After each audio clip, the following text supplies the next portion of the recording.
చూడండి ఫ్రెండ్స్, మా మామ బయటికి తీసుకెళ్తా అంటే నేను ఎక్కడికో గప్చూప్ దగ్గర అనుకున్నా, కానీ మా మామ సమ్మక్క గద్దల దగ్గర తీసుకొచ్చిండు. అట్లా ఫస్ట్ చెప్తే నేను మంచి డ్రెస్ వేసుకొచ్చేదాన్ని కదా ఫ్రెండ్స్. ఇక్కడ లొకేషన్ అయితే చాలా బాగుంది ఫ్రెండ్స్. చుట్టూ అడవి, కొండలు, మధ్యలో అమ్మవార్లు. చూడడానికి 2 కళ్ళు సరిపోవు. మేమైతే ఇదే ఫస్ట్ టైం అండి రావడం.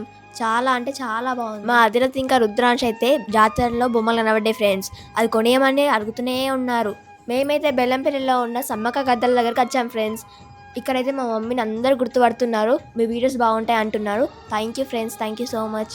ఇక్కడ అమ్మవారికి అయితే పూజలు ఘనంగా జరుపుతున్నారండి. ఇక్కడ సమ్మక్క సారక్క గద్దలే కాదండి, ఇంకా చాలా గుళ్ళు ఉన్నాయి. మీకు ఒక్కొక్కటి చూపిస్తాను. కొండపైన శివలింగం చూడడానికి 2 కళ్ళు సరిపోవండి, అంత బాగుంది. చూస్తున్నారు కదా ఇక్కడ అమ్మవారికి ఎంత ఘనంగా పూజలు జరుపుతున్నారో. ఇప్పుడైతే మేము నాగమ్మ తల్లి దేవాలయంకి వచ్చామండి. ఇక్కడ కూడా మా మమ్మీని గుర్తుపట్టి చాలా మంది ఫొటోస్ దిగడానికి వస్తున్నారండి. వీళ్ళైతే మా మమ్మీ వీడియోస్ కంటే బయటనే బాగున్నారంటున్నారు. వీళ్ళే కాదండి, చాలా మంది అలానే అంటున్నారు. చూస్తున్నారు కదా ఫ్రెండ్స్, ఎంత పెద్ద పుట్టనో.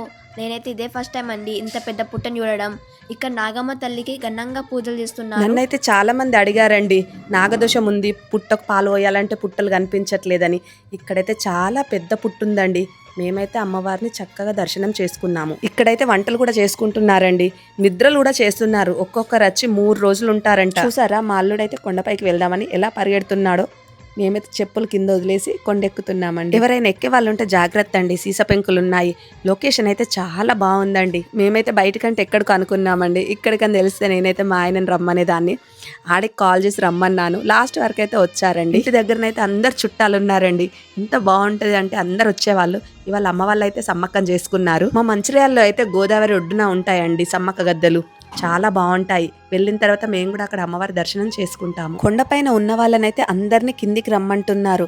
అదేంటి ఎందుకు రమ్మంటున్నారు అని అడిగితే అక్కడ పైన అమ్మవారికి నైవేద్యం చూపిస్తున్నారంట. అందుకే ఎవ్వరు చూడొద్దు, అందరు ఇటువైపు చూడండి, కిందికి దిగండి అంటున్నారండి. మాకైతే తెలీదు, మేమైతే చూడడం ఇదే ఫస్ట్ టైం. అందరూ గుర్తుపడుతున్నారండి. థ్యాంక్ యూ అండి, థ్యాంక్ యూ సో మచ్.